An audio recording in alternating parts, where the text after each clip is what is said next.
Hey guys, what's going on? My name is Michael, you're watching IDB, and in this video I'm showing you 10 iPhone features that most of you probably don't know about. I always love making these videos and teaching you guys new stuff that your iPhone can do, so let's go ahead, roll the intro, and jump right in. So to get things started, I have 3 features I want to show you inside of iMessage. I'll just be using this junk thread as an example to show you. The first thing I want to show you is audio messages. So more and more people are sending audio messages just because it is a much more simple and effective way to communicate over iMessage. I've actually been using it a lot more as well. And the primary way that most people think to send an audio message is to click on the plus icon and then click on audio. And then your phone is automatically going to start recording and you can say whatever you want to say, and then you can stop it and then you can send it. However, there's actually a much easier way to send an audio message on your iPhone.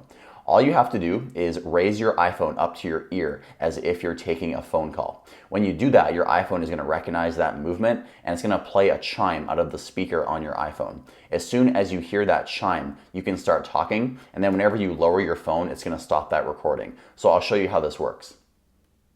This is a test of making an audio message on iMessage. As you can see, it recorded it just like that. So a much easier way to record your audio messages inside of iMessage. And the next thing I want to show you for iMessage is sending message effects. If you type out a message and then press and hold on the send button, you can see we have a bunch of different effects. And we have 2 different versions of effects that we can send. We have bubble effects and screen effects. So we have 4 bubble effects. We have slam, we have loud, which is my favorite, we have gentle, and then we have invisible ink, which kind of hides the message, and you can swipe your finger over the particles to reveal the message. So you can send any one of these. You can also click on the X to get out of it. But you can also send full screen effects, which are my favorite. So if you click on screen, you can see we have echo. You can swipe through these. We have spotlight. We then have balloons. And then we have confetti. This one is my favorite of all the full screen effects. Then we have a heart. Then we have lasers. We have fireworks, and then we have celebration as well. So this is pretty cool, and these also work with images. So if you send a bubble effect and you want to do loud, for example, it's going to shake that image. You can also send a full screen effect with images as well. So if you send this one, which is a echo, it's going to show a bunch of those images on the screen, and they look pretty darn cool. So another cool thing that I want to show you on top of this is these can actually be activated automatically.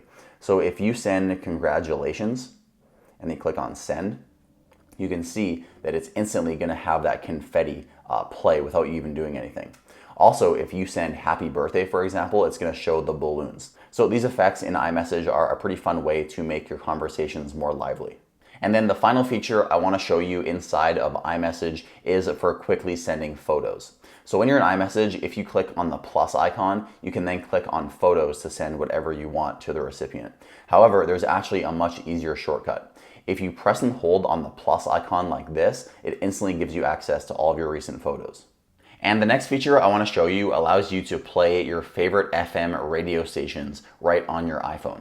So I'm going to get a bit nostalgic for a second. I know a lot of you probably remember way back in the days of the iPods, you were able to plug in your headphone jack. And when you did that, it would instantly turn your iPod into an FM receiver. Now, unfortunately, iPhones these days do not have a built-in FM receiver. I have no idea why. However, there actually is still a way for you to get FM radio stations playing on your iPhone. It's sort of a workaround. It doesn't work for every single FM station. It's only for radio stations that work with iHeartRadio.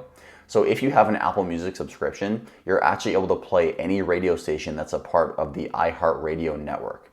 So if you simply tell Siri to play your favorite radio station, it's going to start streaming it over the internet. Play 100.3 The Bear. Then just like this, it's going to start playing right through Apple Music like this. So again, just keep in mind the radio station does have to be a part of the iHeartRadio network. So it doesn't give you the full functionality that we had back in the day with the iPods, like I said, where you could pretty much listen to any FM station, but this still is a pretty cool feature if you just want to listen to some music, but you don't want to pick what music you want to listen to. Next up is a feature that allows you to dim your iPhone's brightness a lot lower than what it usually allows for. So I always have this problem when I'm viewing my iPhone in bed. The lowest minimum brightness on my iPhone, for some reason to me, it still doesn't seem like it gets dark enough, even though here on video it looks like it's completely black. When I'm laying in bed, it still seems like it's blinding me. There is actually a way inside of settings that you can lower this brightness even lower than the default. So inside settings, you want to scroll down and then click on accessibility. You then want to click on display and text size. Then scroll all the way down and click on reduce white point. As soon as you do this, you can see your iPhone is going to get dim. And then inside of control center, you can choose to lower the brightness even more. So if you are someone who has sensitive eyes, I guess like I am, you can turn on reduce white point and you can make your iPhone a lot easier on the eyes at nighttime. Next up is changing the default text message responses for when you have to reject a phone call. So you know when you get a phone call and then you want to reject it, but you want to send them a text message telling them why? It looks like a little message icon when the call is coming in. Well, those text responses by default are just chosen by the system, and you can actually pick what responses you have in there.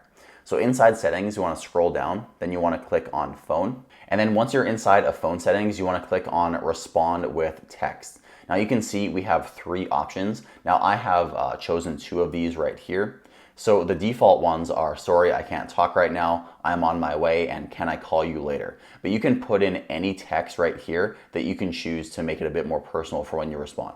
Next up is for scanning QR codes. A lot of you know that the built-in camera app can actually scan QR codes, and it's going to link you to whatever website or application it detects from the QR code.